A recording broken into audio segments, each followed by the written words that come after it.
I open my eyes. I am readying myself for the morning. A golden cheekbone lined by the rising sun, beautiful in its simplicity. I touch it, once, her skin warm under my fingers, a reminder of how live we are. How young we are. We are teenagers. Our hands are clumsy, too big for our skinny limbs, not sure where to go or what to think. These hands hold pens, and books, and dreams. We discuss the future in vivid colors, full of blossoming hope of what it could hold. Neither of us say it, our lips tied by the thin string of fear, but our dreams involve each other.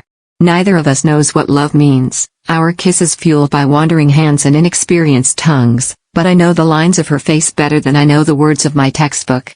Neither of us knows anything, but we know each other. We grow, as all things do, messily, with anger and lust and tears. She holds the neck of a bottle of beer, her head titled back, laughing into the night, her cheeks flushed. She is brighter than any star, and I wonder if I could replicate the jewels in her eyes, and make them into a jewel for her finger. I smile, small, and take another sip. I know that she is the one.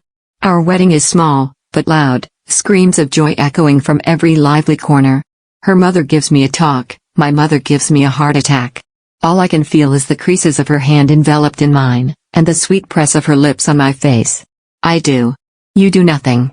She screams at me, waving at the dirty dishes lining every corner of our rotting kitchen. She is tired. I am tired. We both know it is not each other we are angry at, but the bank, the debt, the crushing weight of the tiny house. I bite my cheek. It is both my fault, and hers, and neither. She still crawls into our bed, and hugs me tight. I still make her coffee in the morning. It is a test, and we have passed. The first one is a surprise, with delighted screams and happy tears at the start, and terrible screams and pain-filled tears at the end. But she is alive, and our child is alive, and they both nestle deep into the lining of my heart and refuse to let go. Surely my heart will run out of space for any more love. I was wrong. We have 2 more, and it still makes room. The children grow fast, faster than we ever did. They are sickly sweet when young, chubby cheeks and grotty hands, always reaching for something more. A little older, and they're cheeky, and quiet, and confused. A little older, and they're angsty, quiet, and polite. A little older still and they're angsty, and quiet. Then comes the dreaded stage. Angsty, and angsty.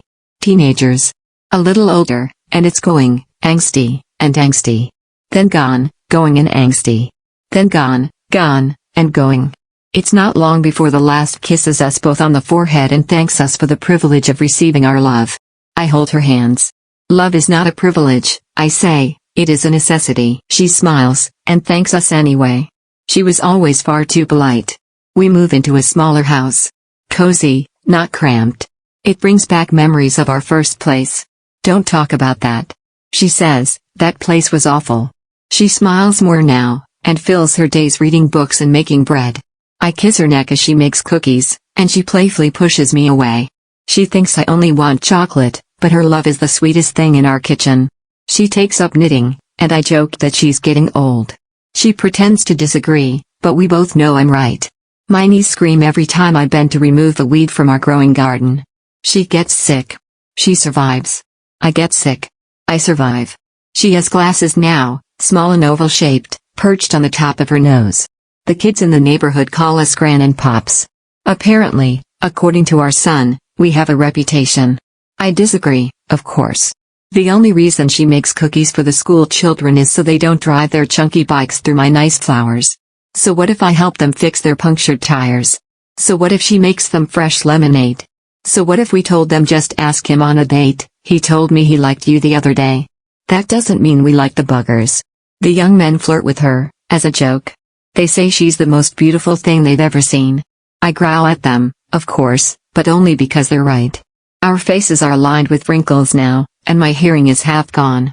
She's stooped now, hunched and pinched, yet every time she smiles we go back to being young, with those jewels in her eyes, and I fall in love all over again.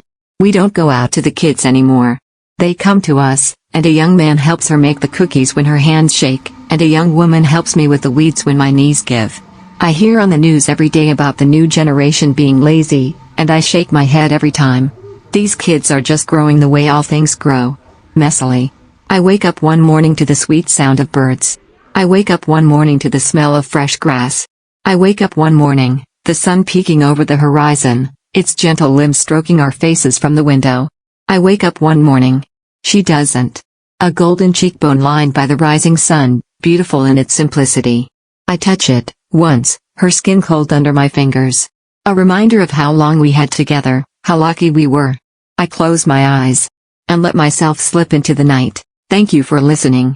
Please subscribe and press the bell icon for more interesting stories.